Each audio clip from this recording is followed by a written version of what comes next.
Hello everyone, कैसे हैं आप सब। आई होप आप लोग बहुत अच्छे होंगे और आप लोगों की प्रिपरेशन भी बहुत ही अच्छे से चल रही होगी। कहते हैं ना, शिक्षा हमें आत्मविश्वास देती है ताकि हम खुद के सपनों को प्राप्त कर सकें। बहुत सारे लोगों का यह कमेंट आता है कि हम पढ़ाई करते करते अब डिमोटिवेट हो गए हैं और बहुत सारे लोग डिमोटिवेट होने लगते हैं। तो हमें डिमोटिवेट नहीं होना, क्योंकि हमसे बहुत सारे लोगों की उम्मीद भी है। कुछ करने से पहले हमें अपने माँ-बाप के बारे में सोचना चाहिए, क्योंकि वह यह आस लगाकर बैठे हैं कि हमारी बेटी या बेटा कुछ करके दिखाएगा। तो हमको इसलिए अपने गोल पे फ़ोकस करना है।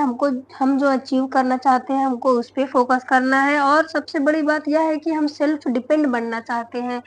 हम किसी भी के ऊपर डिपेंड नहीं रहना चाहते हैं। और एक बात, जिस दिन आप खुद से उम्मीद करेंगे ना और अपनी रिस्पॉन्सिबिलिटी आप खुद ले लेंगे, उसी दिन आप दूसरों से उम्मीद करना छोड़ देंगे। क्योंकि अगर हम किसी से उम्मीद करते हैं ना, फैमिली से, सास-ननद से, तो वही हमको उसके बदले में सप्रेस करने लग जाते हैं। दूसरों से आप उम्मीद ही करना छोड़ दीजिए, तो किस बात के लिए वो आपको दबाएँगे, किस बात के लिए आपको नीचा दिखाएँगे। और सबसे पहले आप अपने स्टैंडर्ड को हाई कीजिएगा। ऐसे हम अपनी ज़िंदगी नहीं जी सकते हैं, कोई दूसरा हमारा खर्चा उठाए, कोई दूसरा मेरी ज़रूरतों को पूरा करे, यह हमें बिल्कुल भी अच्छा नहीं लगता। आप कब तक ऐसा जिएँगे? कभी-कभी ऐसी ज़िंदगी से तो हमको भी बहुत ज़्यादा टेंशन होने लगती है, क्योंकि ये जो समाज है ना, लड़कियों को बहुत कुछ सिखा देता है कि तुम लड़की हो, ऐसे रहो, वैसे रहो। ये बात सोचो कि जब किसी लड़की की ज़िंदगी में कुछ खराब हो जाता है ना, तो कोई नहीं आता है उसको देखने के लिए।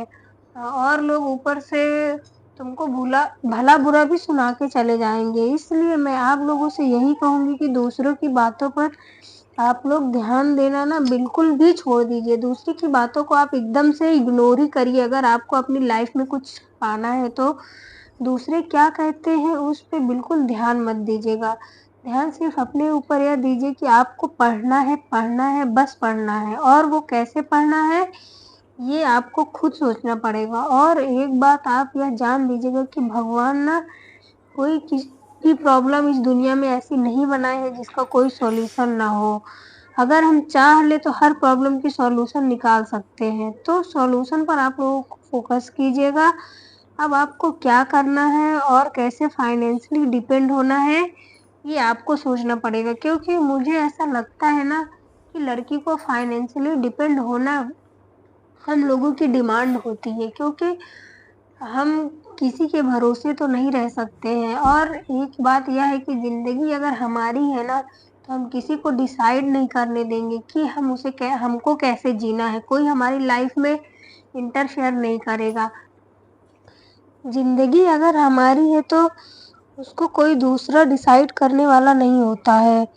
हाँ, हम किसी से सजेशन ले सकते हैं, पर हम किसी को अपनी लाइफ़ में इतना अधिकार नहीं दे सकते हैं कि मुझे अपनी ज़िंदगी को कैसे जीना है।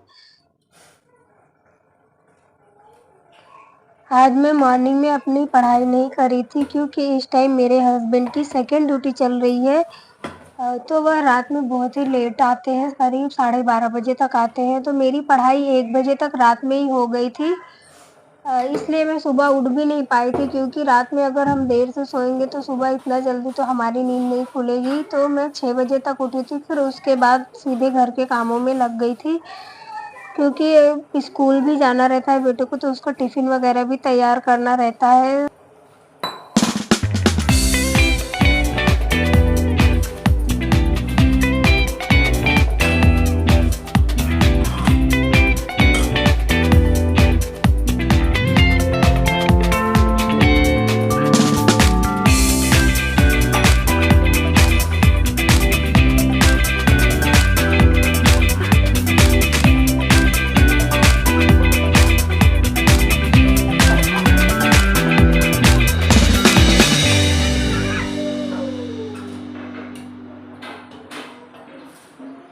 और हमने मॉर्निंग में ब्रेकफ़ास्ट कर लिया था, तो फिर मैं अपनी पढ़ाई करने के बाद खाना बना रही हूँ, क्योंकि जब मेरे हस्बैंड की सेकंड ड्यूटी चलती रहती है ना, तो फिर मैं लेट से ही खाना बनाती हूँ। उनको टिफ़िन भी ले जाना रहता है और फिर लेट से ही खा के जाते हैं वो। इस वजह से मैं सुबह-सुबह नहीं बनाती हूँ, अपनी पढ़ाई करने के बाद ही बनाती हूँ। घर के कामों के साथ साथ हमें अपनी पढ़ाई के लिए थोड़ा थोड़ा टाइम निकाल के करना होगा, तभी हम अपने गोल को पा सकते हैं।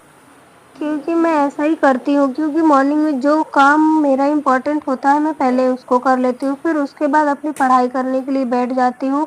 बाकी के जो काम बचे रहते हैं उसको फिर मैं बाद में करती हूँ। और मैं अपने बेटे की वीडियो कुछ आप लोगों के साथ शेयर कर रही हूँ। स्कूल से आने के बाद देखिए वो क्या खेल रहा है। बच्चे बहुत क्रिएटिव होते हैं, कुछ ना कुछ उनके दिमाग में चलता ही रहता है। तो वो बोल रहा था मम्मा मुझे पानी दे दीजिएगा, तो मैंने नहीं दिया तो अपनी बॉटल ही लेकर उसमें पानी डालकर फिर मुंह से उसको फूंक रहा था, तो उसमें अजीब सी आवाज़ आ रही थी, तो बस उसी में खुश हुए जा रहा था। तो मेरी वीडियो आप लोगों को अच्छी लग रही है तो प्लीज़ मेरे चैनल को लाइक शेयर और सब्सक्राइब ज़रूर कर दीजिएगा। Bye bye.